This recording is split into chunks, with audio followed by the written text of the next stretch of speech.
Olá, bom dia a todos. Como estão? Tudo bem? Feliz Páscoa. Deus abençoe você nesse dia da ressurreição, quando comemoramos a nossa justificação, a nossa redenção por meio do sangue de Jesus derramado na cruz. Hoje nós falaremos sobre o Espírito Santo. Esta é mais uma aula da classe de Fundamentos da Fé da Igreja Presbiteriana de Vila Nova. E o nosso tema de hoje é o Espírito Santo, nosso Consolador. Para introduzirmos essa lição, eu quero ler com vocês no Evangelho de João, capítulo 16, do verso 7 ao verso 14.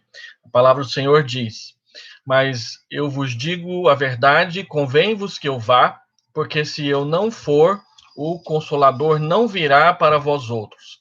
Se, porém, eu for, eu vou-lo enviarei. Quando ele vier, convencerá o mundo do pecado, da justiça e do juízo.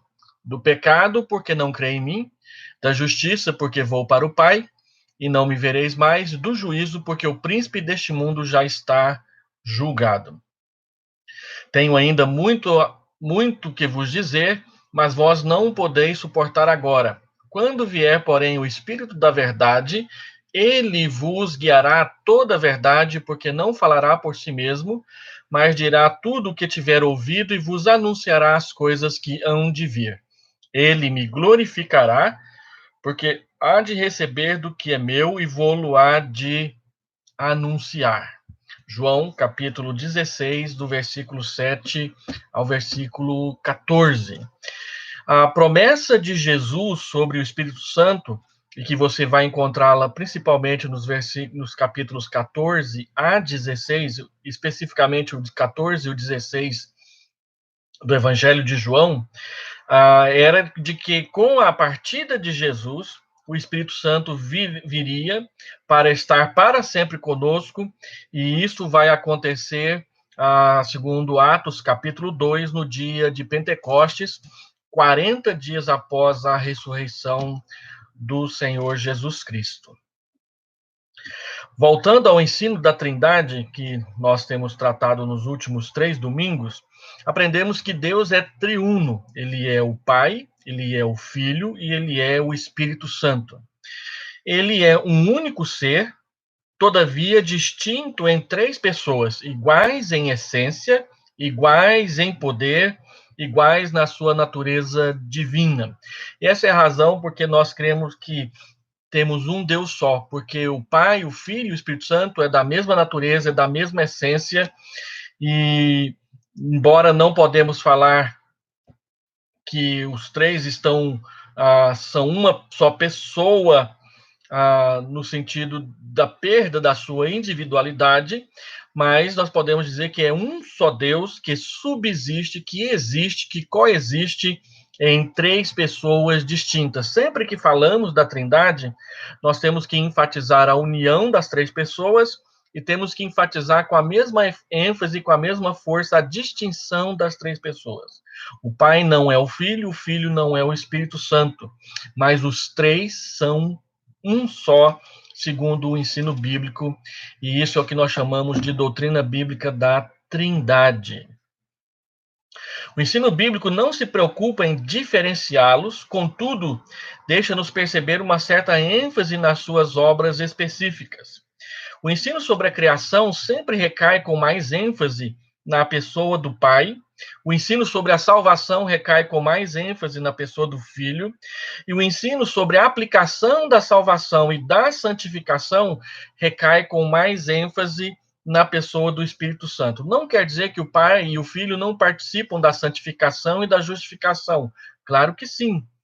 O Pai justifica por meio do sangue de Jesus com a aplicação de tudo isso nas nossas almas pelo poder e pela atuação do Espírito Santo.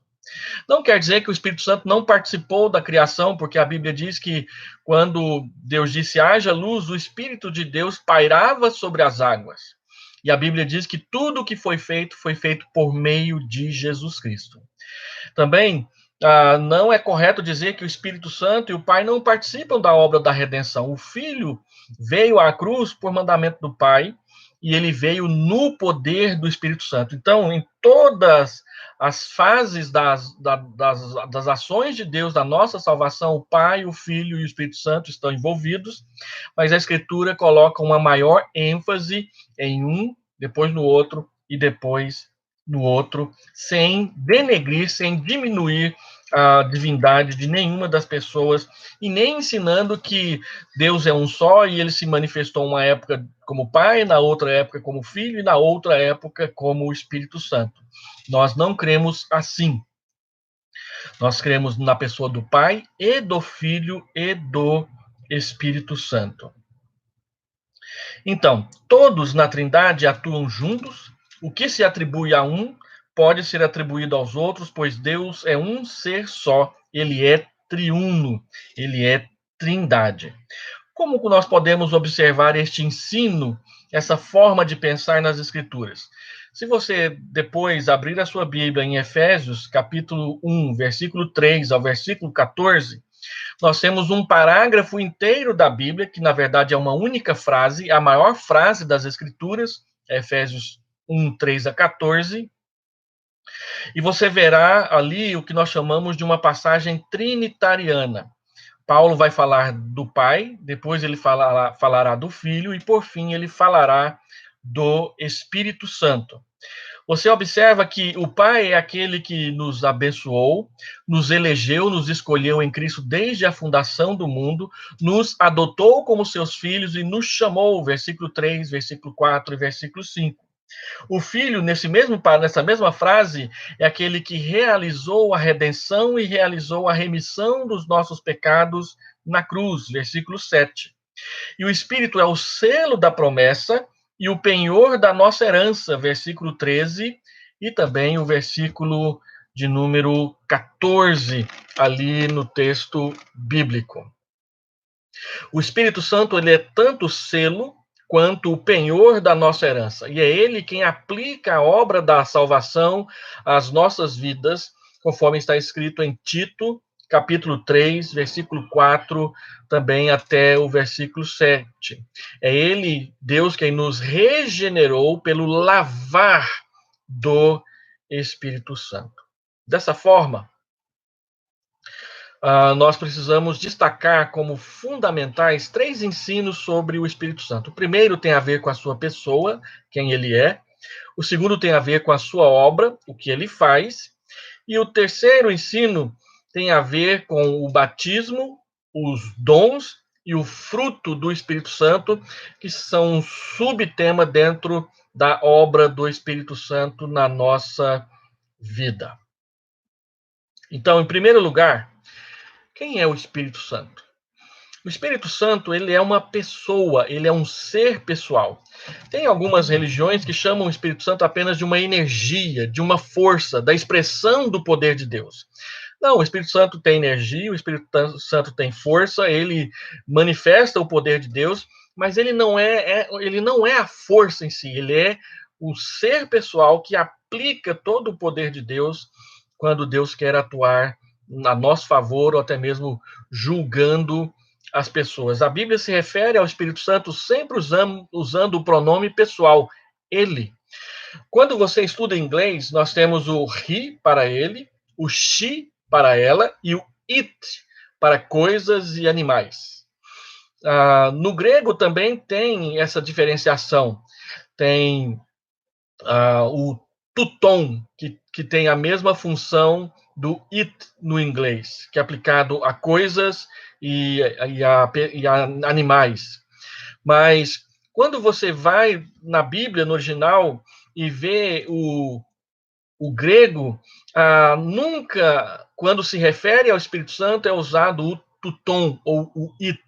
É sempre usado a palavra que diz respeito a ele no masculino, o he do inglês, o ele em português. E eu não estou falando a palavra porque ela não está vindo da minha memória agora, mas uma hora ela sai. Então,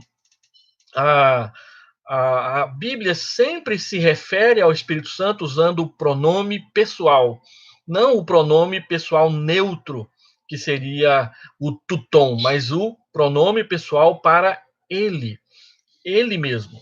Assim, nós observamos que ele tem intelecto, ele tem emoções, o Espírito Santo ele sente ciúmes de nós, conforme está escrito em Tiago, capítulo 4.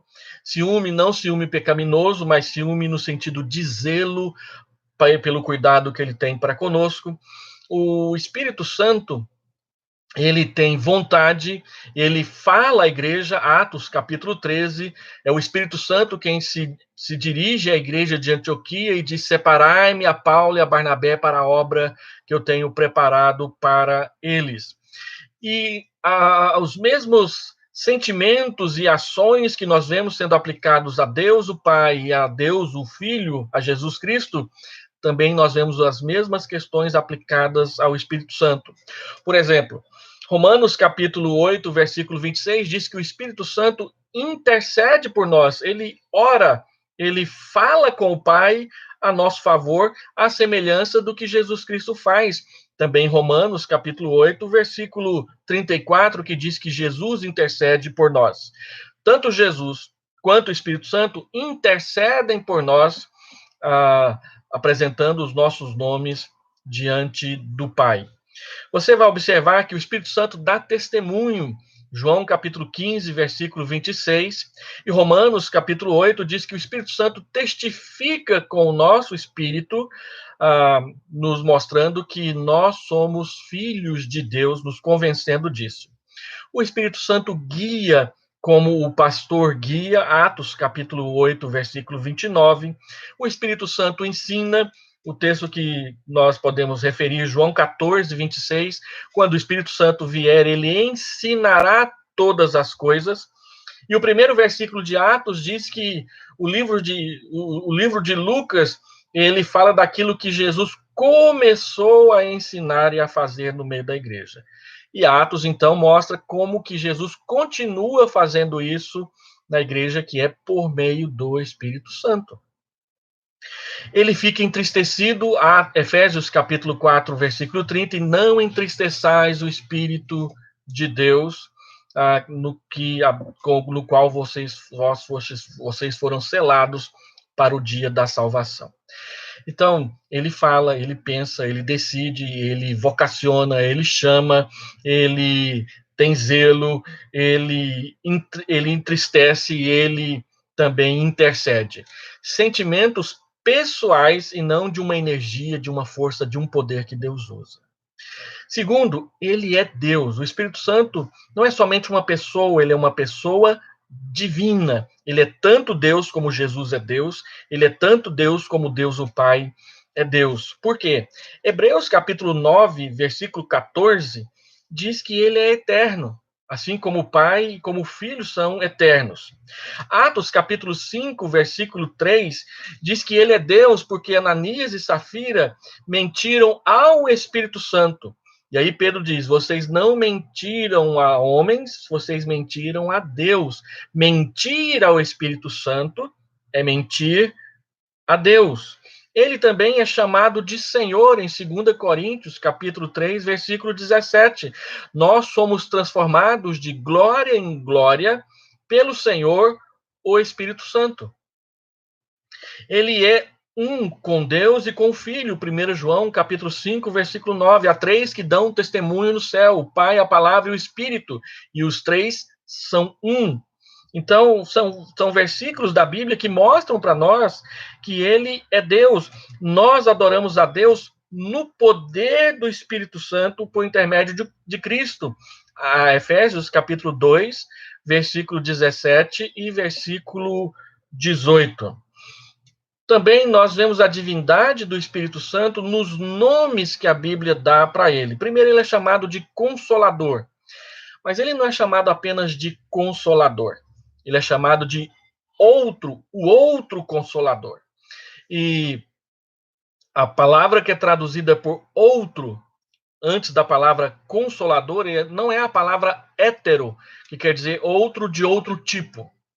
Mas é a palavra allos, que quer dizer outro do mesmo tipo. O Espírito Santo, ele é o outro consolador, ou seja, ele é um consolador do mesmo tipo que Jesus é o nosso consolador. Paulo João fala do outro Consolador. Quando Jesus chama o Espírito de outro Consolador, ele está usando como referência a ele como Consolador. Ele é o Consolador e o Espírito Santo é o outro Consolador. O outro Consolador não é a doutrina espírita. O outro Consolador é Deus, o Espírito Santo, que veio morar no coração dos crentes, no seio da igreja. A palavra que é traduzida por Consolador é a palavra Parácletos, que é a mesma palavra traduzida por advogado em 1 João, capítulo 2, versículo 1, aplicada a Jesus Cristo. Jesus é o Paráclitos, ele é o nosso advogado junto ao Pai, Jesus Cristo justo. E o Espírito Santo é o nosso outro Paráclitos, o outro Consolador, o outro advogado que cuida de nós.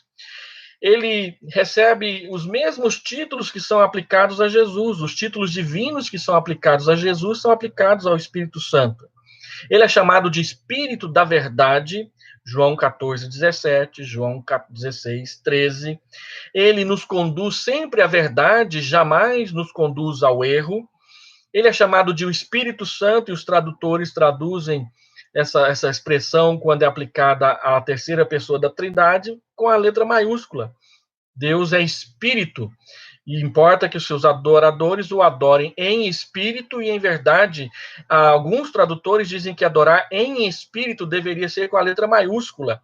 Adorar no espírito, na obediência ao espírito, sendo conduzidos pelo Espírito Santo. Não quer dizer a espiritualidade sincera do coração, embora isso faça parte, mas quer dizer a devoção, a submissão e a obediência ao Espírito que conduz, que deve conduzir a nossa adoração verdadeiramente ao Pai, no nome de Jesus. É Ele quem nos leva a desejar uma vida que agrada a Deus. A santidade sempre tem a ver com o Espírito Santo. Ser cheio do Espírito Santo e não desejar a santidade é um erro de interpretação. Não viver em santidade significa não estar cheio do Espírito Santo.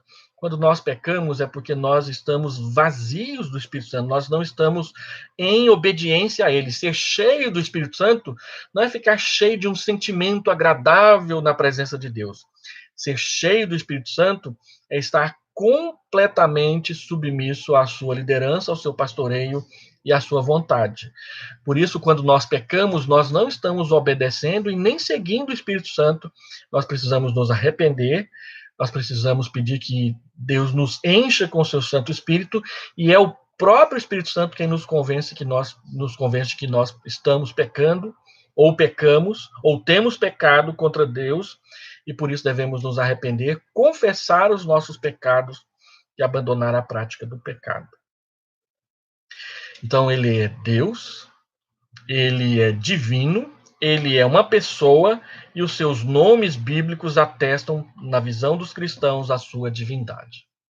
Em segundo lugar, é preciso falar sobre os fundamentos da obra do Espírito Santo. É a operação do Espírito Santo em nós que nos dá a condição de amarmos a vontade de Deus e obedecê-lo. Também é a ação do Espírito Santo no nosso coração que nos dá força e poder para viver de acordo com a palavra e a vontade de Deus. Só no Evangelho de João podemos ver 4 aspectos básicos da obra do Espírito Santo em nós. Primeiro, o Espírito Santo é quem regenera. É ele quem aplica a salvação na vida dos crentes. Quando Jesus morreu na cruz e pagou a dívida dos nossos pecados, essas dívidas, elas só passam a valer para nós, o pagamento dessas dívidas só passam a valer para nós quando nós, arrependidos dos nossos pecados, entregamos a nossa vida a Jesus. E quem nos leva e quem aplica a justificação, o perdão dos pecados na nossa alma, no nosso coração, é o Espírito Santo. É ele quem convence o mundo do pecado, da justiça e do juízo. Logo, quem não nascer da água e do Espírito não pode ver o reino dos céus. O novo nascimento é uma operação, é uma ação, é uma aplicação do Espírito Santo no coração do crente convertido. Segundo, o Espírito Santo é quem nos vivifica. Ele é a fonte da vida e ele é o restaurador das forças. O Senhor Jesus diz em João, capítulo 7, do versículo 37 a 39, que quem beber da água que ele der, essa água será como uma fonte a jorrar para a vida eterna. E ele explica. Isto ele disse com respeito ao Espírito que haviam de receber os que nele crescem.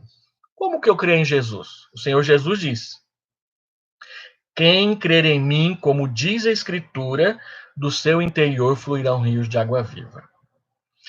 É o Espírito Santo quem aplica a palavra no nosso coração, palavra que ele mesmo inspirou.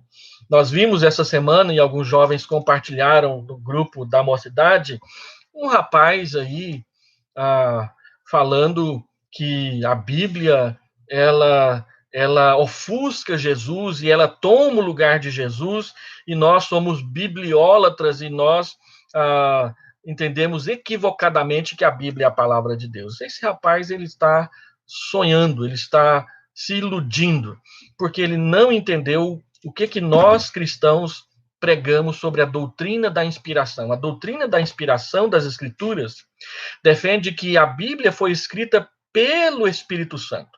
Se ela foi escrita pelo Espírito Santo, não pode haver erro nela. Porque senão seria uma contradição com a sua divindade. Ora, a respeito da Bíblia, ou nós cremos que ela é a palavra de Deus e a aceitamos integralmente, ou não cremos que ela é a palavra de Deus e a tratemos como um livro qualquer. Esse moço está tratando a Bíblia como um livro qualquer. Logo, se ele não crê que a Bíblia é um instrumento que Deus usa que o Espírito Santo usa para nos conduzir na santificação, ele não pode se chamar de cristão. Porque se você não tem as Escrituras como padrão objetivo para conhecer e obedecer a Jesus, então o que fica no lugar é a vontade íntima de qualquer pessoa. O Espírito Santo é ele quem vivifica aplicando a palavra de Deus no nosso coração. Terceiro, o Espírito Santo tem presença. É a presença do Espírito Santo no nosso coração que nos convence que a Bíblia foi escrita por ele e ela é sustentada por ele, e ela é preservada, inspirada e usada por ele no seu poder pessoal e divino.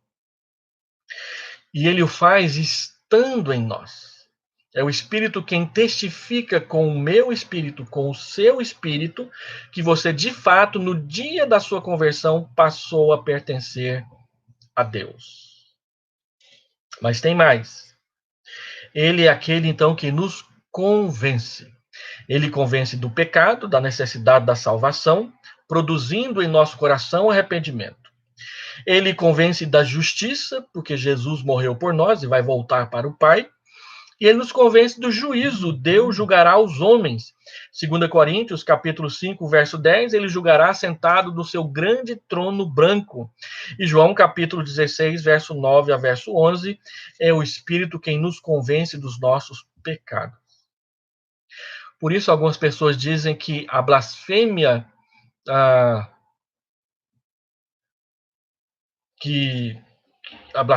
contra o Espírito Santo é que é o pecado sem perdão nas Escrituras. Por quê?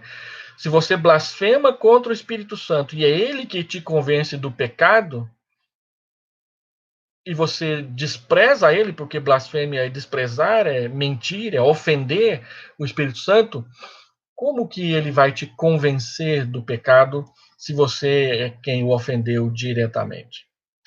Agora, se você fala alguma coisa que é pecaminosa e seu coração dói e você se arrepende, esse é um sinal da presença e da ação do Espírito Santo na sua vida, te convencendo do pecado. Ele veio para estar para sempre conosco e para nos conduzir à glorificação do nome de Cristo, João 14:16 e 16:14. Ele veio não para glorificar a si mesmo, ele veio para glorificar a Cristo e a sua cruz. Agora, quando nós falamos da presença do Espírito Santo, da habitação do Espírito Santo no nosso coração, as duas expressões mais importantes sobre isso é o que está escrito em Efésios, capítulo 1, versículo 13 e 14.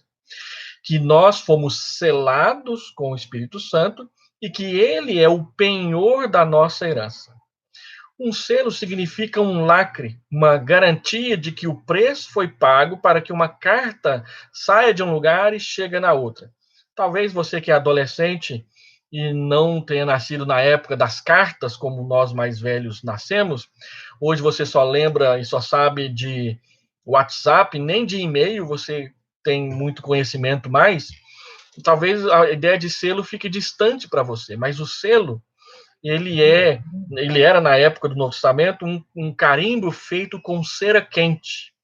As pessoas derretiam cera quente numa carta ali na dobra, e aí eles vinham com um selo da pessoa que estava enviando a carta e colocavam na cera quente para que ela endurecesse e ficasse ali a marca da pessoa que estava enviando o documento ou selando aquilo ali. Ele era um lacre inviolável, ele era uma garantia de que aquele documento só podia ser aberto pela pessoa certa, e ele era também a garantia de que o documento chegaria intacto à pessoa que era o seu destinatário. Nós vamos chegar intactos no céu, e a Bíblia o Espírito Santo está nos santificando para que nós cheguemos lá melhores do que nós somos hoje. Essa é uma obra do Espírito, mas ele também é o penhor, ele é uma garantia, ele é o primeiro pagamento que garante a nossa chegada lá no céu. Por último, então, vamos falar sobre 3 assuntos. Um deles é o mais controvertido, e os outros 2 a gente precisa falar o fundamento por causa da santificação, que é o batismo, os dons do Espírito Santo e o fruto do Espírito Santo. A Bíblia diz em 1 Coríntios, capítulo 12, versículo 13, que em um só Espírito todos nós fomos batizados em um corpo.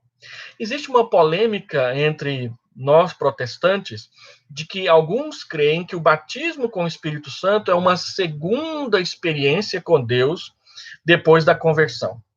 Nós, calvinistas da teologia reformada, cremos que não é bem assim.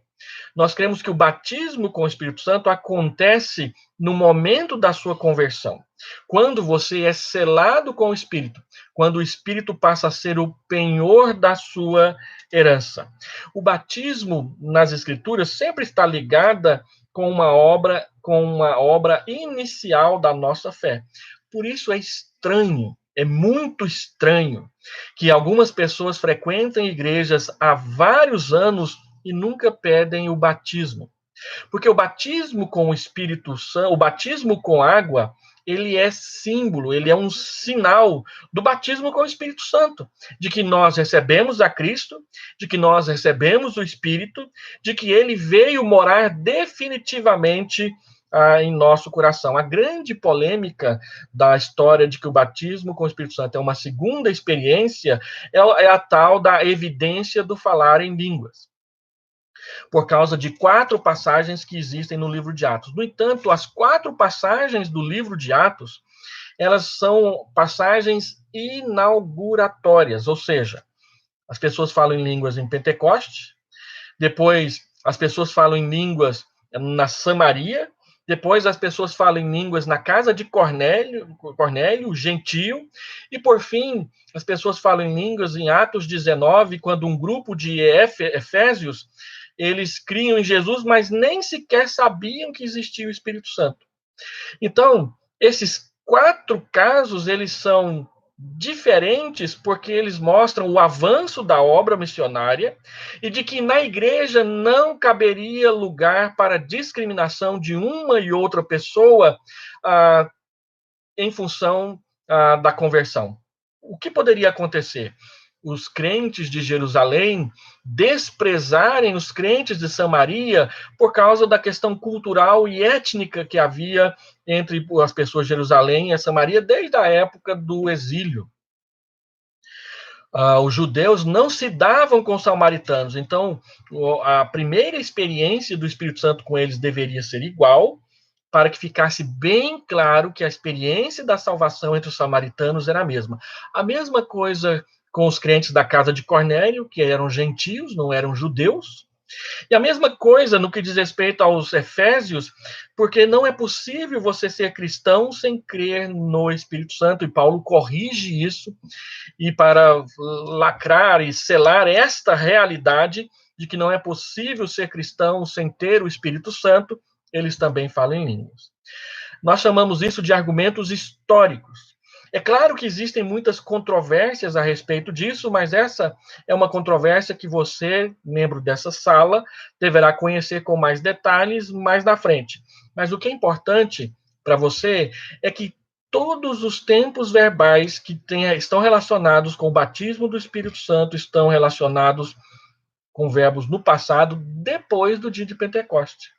Todas as vezes que há uma promessa do batismo com o Espírito Santo ou do Espírito Santo nos evangelhos, diz respeito ao que vai acontecer, é uma profecia para o futuro do que vai acontecer no dia de Pentecostes. Por isso os verbos estão no futuro. Mas todos os livros do Novo Testamento já foram escritos depois do Pentecoste. E sempre que é mencionado o Espírito Santo depois da experiência do Pentecoste, vindo morar na vida do crente, os verbos estão no passado definitivo, geralmente no aoristo, no texto grego. O que isso quer dizer? Isso quer dizer que você é batizado com o Espírito Santo no dia em que ele te convence do pecado e você, arrependido, entrega a sua vida para Jesus e nasce de novo.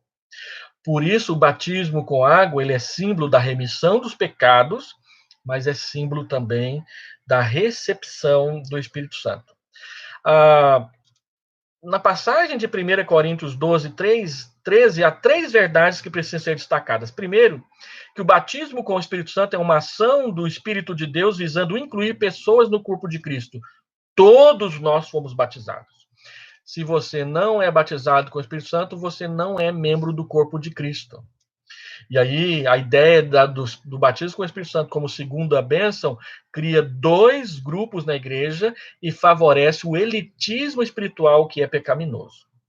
Segundo, que inclui todos os crentes salvos. Todos nós fomos batizados. Todos os salvos foram batizados. Terceiro, que esse batismo ele é definitivo e único. Você não será batizado de novo, de novo, de novo, de novo. O batismo com o Espírito Santo não é renovado. O enchimento com o Espírito Santo é renovado. Mas o batismo não, ele é uma experiência única. Isso é o que nós, reformados, cremos, estudando os textos das Escrituras. A indicação clara é que o batismo com o Espírito Santo está ligado à posição que estamos diante de Deus e não à situação espiritual momentânea da nossa experiência cristã. O batismo com o Espírito Santo não diz como você se sente hoje, mas em que posição você está. Você agora pertence a Cristo. Agora, como nos sentimos hoje tem a ver com ser cheio ou não ser cheio do Espírito Santo, e a Bíblia fala muito a respeito sobre isso. Efésios capítulo 5, verso 18 é um exemplo. Enchei-vos do Espírito Santo, não vos embriagueis com vinho. No vinho há dissolução, mas no enchimento do Espírito Santo há conversa, há gratidão, há cântico de salmos e hinos, há submissão uns aos outros no temor de Cristo. E é importante nós prestarmos atenção nessas questões. Outra questão relacionada a isso, então, é o fruto do Espírito Santo e os dons do Espírito Santo. Algumas pessoas, às vezes, confundem o fruto do Espírito Santo com os dons do Espírito Santo. E o exemplo mais claro disso foi um erro de interpretação que levou a nossa editora, colocando títulos nos parágrafos da Escritura, lá em 1 Coríntios 13, colocaram um título assim: o amor, o dom supremo. Ora, o amor não é dom do Espírito Santo. O amor é fruto do Espírito Santo. Dom do Espírito Santo são as coisas que Paulo vai tratar em 1 Coríntios 12, 13 e 14. Em 1 Coríntios 13, Paulo contrasta o amor como fruto do Espírito Santo com os dons do Espírito Santo. Por quê? Porque o fruto do Espírito Santo tem a ver com a habitação e a presença do Espírito Santo na vida e no coração de todos os crentes, de cada crente. Os frutos do Espírito Santo, o Espírito Santo distribui como ele quer para que nós sirvamos uns aos outros na igreja e fora dela. O fruto do Espírito Santo é para a santificação. O dom do Espírito Santo é para o serviço cristão. Então, lembre-se disso. E o que é o fruto do Espírito Santo? Você se lembra? Nós vamos ter uma aula de escola dominical dessa classe só sobre o fruto, então eu vou fazer só uma breve introdução. O fruto do Espírito Santo é amor, alegria, paz, bondade, longanimidade, benignidade, fidelidade, mansidão, domínio próprio. São virtudes de Deus que o Espírito Santo produz no nosso coração para nós nos tornarmos cada dia mais parecidos com Jesus. Quando nós estudamos doutrina bíblica, nós estudamos o ser de Deus, nós estudamos os atributos ou as virtudes de Deus. E nós fazemos uma classificação entre atributos comunicáveis e atributos não comunicáveis. Virtudes que Deus tem, mas ele não compartilha com a gente, e virtudes que Deus tem e ele compartilha com a gente. Quais são as virtudes que Deus não compartilha? Onipresença, onisciência, onipotência, a eternidade, no sentido de que não tem começo e fim. O homem é eterno desde o momento que ele passa a existir, mas antes ele não existia. Só Deus é eterno no sentido de que ele sempre existiu. E infinitude. Deus é infinito, o homem é finito. Deus jamais acaba, o homem morre. O homem deixa de viver. Deus não. Agora, existem os atributos de Deus, as virtudes de Deus que ele comunica. Deus comunica amor, Deus comunica alegria, Deus compartilha com a gente fidelidade, Deus compartilha com a gente compaixão, Deus compartilha com a gente misericórdia. Tudo isso são frutos do Espírito Santo. Então, o fruto do Espírito Santo, ele é a aplicação das virtudes, dos atributos comunicáveis de Deus na alma do cristão. É isso que o Espírito Santo faz para nos santificar. Como que ele nos torna cada dia mais parecidos com Jesus? Fazendo nascer em nós, frutificar em nós, amor, alegria, misericórdia, compaixão, bondade, fidelidade, todas essas coisas. Agora, a Bíblia chama tudo isso de um fruto só, e eu vou tratar com isso em mais detalhes numa aula que virá para a frente. Agora, os dons são capacitações que o Espírito Santo nos dá para servirmos uns aos outros na igreja e fora dela. São chamados dons espirituais. O pastorado, o dom do pastor, que não quer dizer o ofício do pastor, o cuidado, a misericórdia com as pessoas. E existe dons de profeta, aqueles que falam a palavra de Deus para as pessoas, dons na área de cura. Nós cremos sim que há dons de curar. Observe que quando a Bíblia fala de dons de curar, fala de dons de curar, e não de dom de curas. Existem vários tipos de dons relacionados à cura que o Espírito Santo dá para as pessoas. A grande questão é que nós fazemos uma classificação entre os dons que são permanentes e aqueles dons que são de manifestação. Os dons miraculosos são dons de manifestação, que o Espírito Santo pode manifestar através de uma pessoa o tempo que ele quiser, a vida toda. Assim é que Eliseu fez vários milagres durante todo o seu ministério. Mas ele não fez os milagres quando ele queria. Ele fazia os milagres quando Deus queria.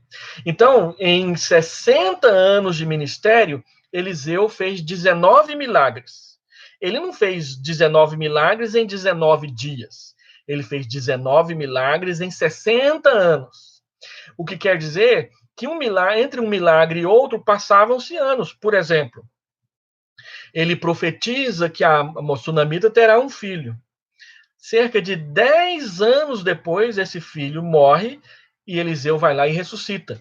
O primeiro milagre acontece, 10 anos depois é que acontece outro milagre. Nós cremos que dons de curar, dons miraculosos são assim. Não somos nós que dizemos, amanhã eu vou curar 20, amanhã eu vou curar 1, amanhã eu vou curar câncer, depois da manhã eu vou curar coronavírus. Então, há 2 semanas atrás, um pastor veio na televisão e curou todo mundo do coronavírus. E disse que o coronavírus estava expulso do Brasil. E depois que esse pastor fez essa oração, já morreram mais de 800. E mais de milhares foram infectados no Brasil. O que quer dizer que não somos nós que determinamos quando e como um dom espiritual miraculoso será utilizado na soberania do Espírito Santo. É decisão dele. Os dons não são nossos. Tanto os dons quanto o fruto são do Espírito Santo agindo nas nossas vidas. E o Espírito Santo, quando ele dá dom, tem dom que ele dá definitivo para o ministério, e tem dom que ele pode usar você uma única vez e nunca mais. Ele pode usar você de vez em quando, e ele pode usar com frequência, mas tudo isso depende da ação soberana do Espírito Santo. É assim que eu creio, lendo as Escrituras. Deus continua o mesmo ontem, hoje, o será para sempre. E ele efetuará os seus milagres e usará dons por meio de pessoas para fazê-lo, mas não são essas pessoas que determinam quando é que o Espírito Santo vai curar, quando é que o Espírito Santo vai salvar, quando é que o Espírito Santo vai fazer este ou aquele milagre. É o próprio Espírito Santo que determina, e nós devemos ser submissos e obedientes à sua vontade, estando atentos e consagrados para sermos instrumentos úteis e obedientes na sua mão. O resto é com ele. É isso que nós cremos sobre a ação do Espírito Santo. Como ele é Deus, ele é soberano. Ele governa, ele decide, ele domina sobre nós. A capa tinha uma pessoa, um homenzinho, até com uma certa barriguinha, com os seus pés, do lado dele um super-herói, com os pés em cima da cabeça de um dragão. E aí o super-herói era grandão, enquanto o homem era pequeno. E o super-herói era tão grande que a cabeça dele ficou fora da capa do livro. Então, no livro só aparecia do pescoço para baixo, e no peito desse super-herói estava escrito ES, Espírito Santo. O que a capa desse livro passou para nós? Que o Espírito Santo é um poder de Deus à nossa disposição, um poder sem cabeça. Ele faz o que a gente manda. Não é assim. É o contrário. O Espírito Santo é o cabeça, ele é a cabeça, no sentido de que ele é quem decide quando, como e quem ele vai usar para curar, para fazer um ato miraculoso na face da terra. Qual que é, então, a diferença entre os dons e o fruto do Espírito Santo? O fruto, ele é permanente na vida das pessoas e ele deve ser produzido de forma integral na nossa vida. É o fruto. Todas as virtudes comunicáveis e compartilháveis de Deus, elas devem ser permanentemente atuantes e crescentes na vida do cristão. O dom não. Ele dá um só para cada um, ou ele dá mais de um, conforme ele deseja, para essa pessoa não usar o dom a favor de si mesmo, mas usar o dom a favor de outra pessoa, porque o dom é para servir. Se você quer dom de línguas, dom de profecia, dom de cura, para você ficar famoso, o Espírito Santo não vai te dar. Ainda que você peça. Porque ele não dá o dom para você se enaltecer. Ele dá o dom, ou ele manifesta o dom, para você servir as outras pessoas. Todos devem manifestar o fruto do Espírito. O Espírito Santo decide quem, como e quando ele vai manifestar os dons espetaculares, e ele dá dons de ministério para que cada crente sirva na igreja. Portanto, você pode ser útil na igreja. Quando você se tornar membro da igreja, você pode sim se apresentar e dizer: eu quero servir nessa, naquela outra área, porque Deus tem me dado dons e eu sei quais são. Quando você sabe quais são os dons que você recebeu, você sabe exatamente onde você pode servir e servir bem. Por isso que na igreja, às vezes, tem pessoas que estão deslocadas, porque ainda não aprenderam qual é o lugar onde devem servir. E esse é um exercício espiritual que você deve assumir na sua vida cedo, descobrir qual é o melhor lugar onde eu posso servir no corpo de Cristo. Vamos terminar essa aula? Então, o que nós aprendemos sobre o Espírito Santo? Primeiro, que ele é Deus. Ele deve receber a nossa adoração, a nossa obediência e a nossa entrega pessoal. Segundo, que ele tem uma obra para fazer no mundo e ele usa pessoas, ele pode usar nós. E a sua principal obra é glorificar Cristo, tornar Cristo conhecido.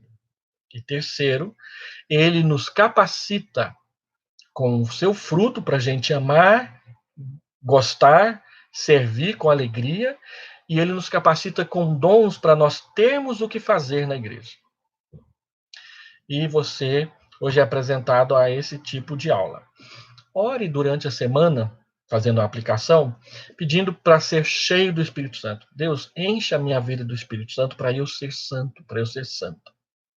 Segundo, ore para que o Espírito Santo te use para servir outras pessoas. E terceiro, tenha plena convicção de que se você verdadeiramente se arrependeu dos seus pecados, você já faz parte do corpo de Cristo, já foi batizado com o Espírito Santo, e se você não foi batizado com água, deve pedi-lo o mais rápido possível para tornar público aquilo que já aconteceu na sua alma.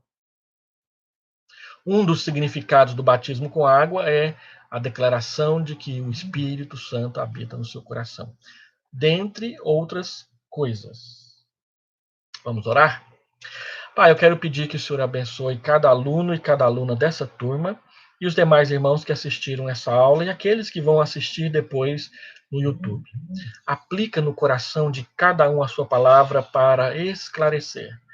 Não permita que pessoas de outra linha doutrinária que assistirem essa aula não ficar com raiva da gente. Nós não estamos aqui para ofender, para simplesmente criar caso e dizer que somos melhores do que outras igrejas.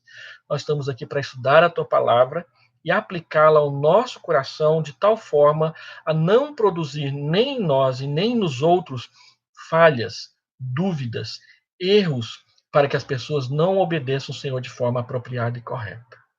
Ensina-nos a obedecer ao Senhor de forma apropriada e correta, como te agrada, para que o Senhor nos abençoe. Nós oramos em nome de Jesus. Amém. Queridos, Deus te abençoe nessa Páscoa. Que Ele fortaleça a sua casa. Que Ele te abençoe. Amém.